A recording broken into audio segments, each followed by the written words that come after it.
প্রথমবার ঢোকাতে সবার কষ্ট হয়, দ্বিতীয় দিন থেকে আরামসে ঢুকে যায়। বলছি কি বৌদি, হালকা করে একটু সরষের তেল লাগাই দাও, দেখবে পচ করে ঢুকে যাবে।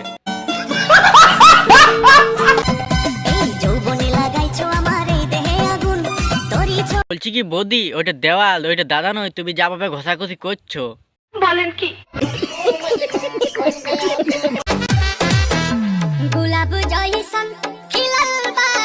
মানে দেখো, গোলাপ ফুলের গান চালাচ্ছে আর এদিকে কাকবল উঠিয়ে চুল দেখাচ্ছে, তার মানে ভাবো এর গানে কত রস জমেছে।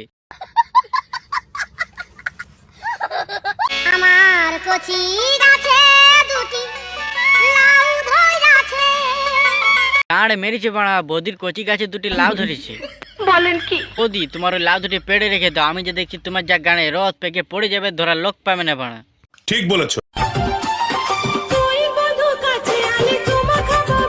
আমাকে বাংলা কথা বলছি শুনো, আমাকে ঝাড়ের বাস গাড়ি লিয়ার কোনো শখ নেই। ঠিক বলেছো। বলছি কি বৌদি, তোমার যখন হাবাসি উঠে গেছে তখন দাদাকে ডাকলেই তো হয়। আমার যা খাবার খেয়ে নেবে, ওভাবে সোশ্যাল মিডিয়া আসা বলার কি দরকার? আয় বন্ধু চুমা খাবো আয়। তোমাকে কি দাদা চুমু দেয় নেই?